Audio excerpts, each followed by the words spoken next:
Boa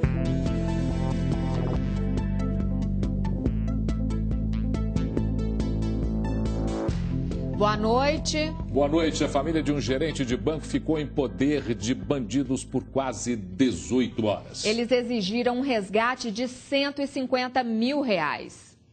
O gerente foi abordado quando chegava em casa, no bairro São João Batista, em Venda Nova, por volta das 6h30 da noite. Ele, a esposa e 2 filhos foram feitos reféns. Por volta de 3h30 da manhã, 2 tiraram a família da residência, foi levados ao cativeiro e o gerente ficou com outra pessoa até 7h35, mais ou menos, na casa dele, quando saiu para a agência. Só que os ladrões se enganaram. A vítima não era gerente geral do banco e não tinha as chaves do cofre. Mesmo assim, ele foi levado até a agência bancária para tentar sacar pelo menos R$150 mil. Vendo que eles tinham dado o pulo errado, eles tentaram de todas as formas pressionar as vítimas, né? Pressionando, no caso, o gerente, que não portava a chave, que não era detentor do dinheiro, para que ele pressionasse o outro também, falando que eles mantinham a família dele de refém. Segundo a polícia, os bandidos desistiram do golpe e as vítimas foram libertadas sem sacar nenhuma quantia em dinheiro. A família do gerente ficou em poder dos criminosos durante 18 horas. Apesar das ameaças, ninguém ficou ferido. Depois de desistirem do crime, os bandidos libertaram os reféns às margens da BR-040. A polícia vai analisar o circuito interno de imóveis vizinhos ao do gerente, na tentativa de identificar os sequestradores. Bom, nós vamos falar ao vivo com o repórter Eloy Oliveira. Ele tem mais detalhes sobre este caso. Boa noite, Eloy. Boa noite, Paulo. Boa noite a todos do Band Minas. Aqui comigo, o presidente do Sindicato dos Bancários de Belo Horizonte, região metropolitana, Clotário Cardoso. Clotário, em relação a mais esse sequestro, o que falta, na verdade? Falta mais segurança para que os funcionários, os bancários, possam trabalhar tranquilos? Olha, mais um sequestro. Começamos o ano mal, mais um sequestro, mas infelizmente os bancos têm que ter mais investimento. Os bancos têm que investir na segurança do bancário e dos clientes.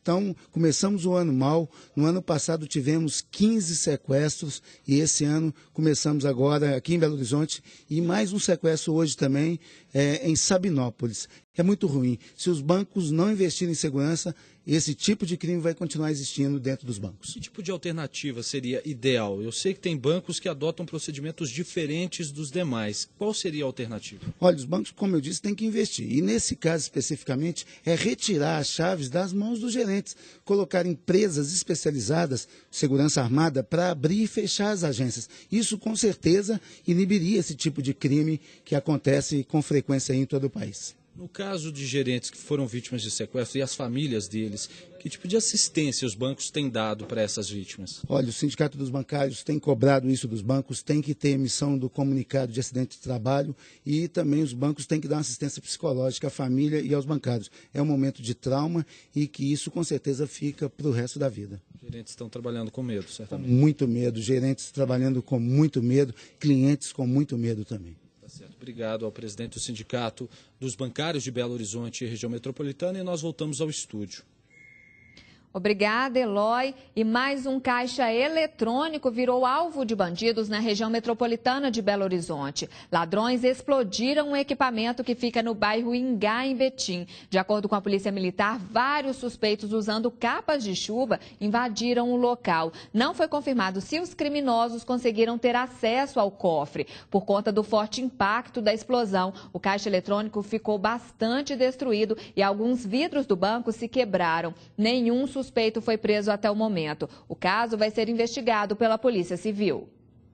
Já que falamos de mais uma explosão em caixas eletrônicos, o prefeito Márcio Lacerda vetou a lei que obrigava os bancos a manter vigilância armada nos caixas eletrônicos de 4 da tarde até às 6 horas da manhã. O prefeito entende que isso não é competência do município em legislação. Sobre o assunto, o veto então foi publicado hoje no Diário Oficial de Belo Horizonte. Um grupo de 50 famílias tentou invadir um terreno que fica no bairro Pilar, região do Barreiro, na capital. O grupo de 100 pessoas chegou a cercar a área e a montar barracas. As famílias alegam que o terreno está abandonado há mais de 30 anos e que não tem condições de pagar aluguel. O aluguel aqui é caro demais, a gente tem família, não só eu, como mais tem 6 pessoas. E a gente está tentando um pedacinho só para esconder, né? Conversamos com eles no local, né? A princípio eles não queriam se retirar.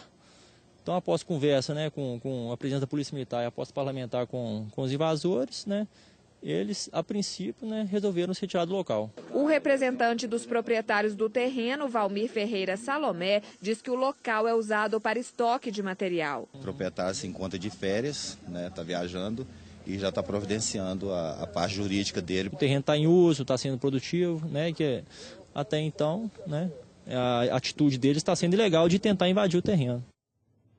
A polícia procura um homem suspeito de matar a esposa grávida de 3 meses. O crime aconteceu em Arcos, no centro-oeste de Minas. Adão Aparecido dos Reis, 40 anos, deu uma facada na barriga da mulher Elfa Lúcia Mateus, de 29. Ele chamou a polícia e fugiu do local. Por telefone, contou que os dois discutiam quando ele atacou a esposa. Elfa morreu antes do socorro chegar à casa. O corpo será submetido a uma necrópsia ainda hoje e o caso está sendo investigado pela Polícia Civil. 2 homens foram presos suspeitos de tráfico de drogas no bairro Novo Glória, região noroeste de Belo Horizonte. Para tentar fugir da polícia, um deles pulou de uma altura equivalente a um prédio de 3 andares e teve ferimentos leves. Com os suspeitos, a PM apreendeu 2 quilos de cocaína, 95 pedras de crack, uma porção de maconha, uma balança de precisão e R$ 67 em dinheiro. Os 2 já têm passagens por tráfico de drogas e furto à residência. Um deles é suspeito de executar um usuário de drogas na última segunda-feira.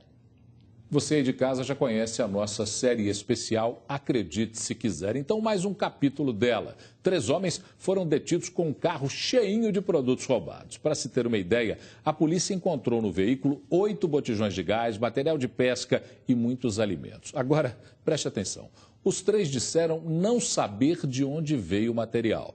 Que situação, hein? O Tribunal de Justiça de Minas Gerais negou o pedido de anulação do júri que condenou Macarrão e Fernanda Castro por envolvimento no desaparecimento e morte de Elisa Samúdio. Agora, os advogados de Bola devem entrar com o pedido de afastamento da juíza Marixa Rodrigues. Em uma decisão rápida, os desembargadores da 4ª Câmara Criminal do Tribunal de Justiça de Minas Gerais negaram por unanimidade o pedido de anulação do julgamento em que Luiz Henrique Romão Macarrão e Fernanda Gomes Castro foram condenados pelo sequestro e morte de Elisa Samúdio. O pedido foi feito pela defesa de Marcos Aparecido dos Santos, o Bola. Na época, os advogados do ex-policial abandonaram o julgamento sob a alegação de que não tiveram tempo suficiente para apresentar os argumentos. No julgamento de hoje, a alegação foi de que os advogados não tiveram acesso ao tribunal. Nós temos uma decisão onde que somente Marcos Aparecido não teve ao seu lado qualquer defensor que pudesse defendê-lo. Então, certamente iremos recorrer e certamente iremos impetrar outras medidas suficientes, porque a decisão de hoje não nos é satisfatória e não nos é plausível. Os advogados de Bruno e Bola também criticaram a decisão da juíza Marixa Rodrigues de pedir a quebra do sigilo bancário do ex-goleiro e de determinar a emissão de um atestado de óbito pela morte de Elisa Samúdio. E por que agora? Faz 2 anos e meio que ela estaria desaparecida.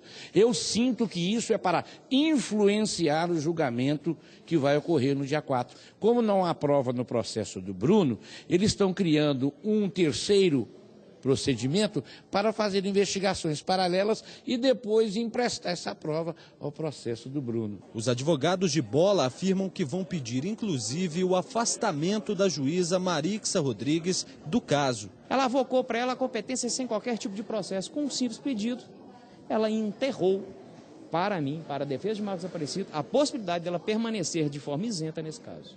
Iremos interpelar com relação à suspeição da magistrada, afastamento dela da causa imediatamente. O julgamento do ex-goleiro Bruno Fernandes, do ex-policial Marcos Aparecido dos Santos e Daiane Rodrigues, ex-mulher do jogador, está marcado para o dia 4 de março, também no Fórum de Contagem. Enterrado hoje o corpo do motorista da Universidade Federal de Lavras, que ficou desaparecido por 4 dias. Amaury Cléo Matos, de 51 anos, foi encontrado morto, com sinais de agressão às margens da BR-265 em Lavras, no sul de Minas. O motorista tinha sumido desde a última sexta-feira. Ele deu carona para um adolescente de 17 anos. O adolescente confessou ter espancado e deixado o motorista desacordado na rodovia. O carro foi apreendido no último sábado com o suspeito e outros 2 jovens. Havia sangue no banco da frente, na porta e no teto. Você vai ver a seguir que um motorista para dar socorro e o ônibus cai no barranco. E vai ver também como a população ajudou a acabar com as verbas extras na Câmara de Juiz de Fora.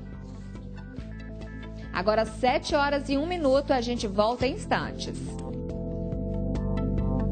Jornal Band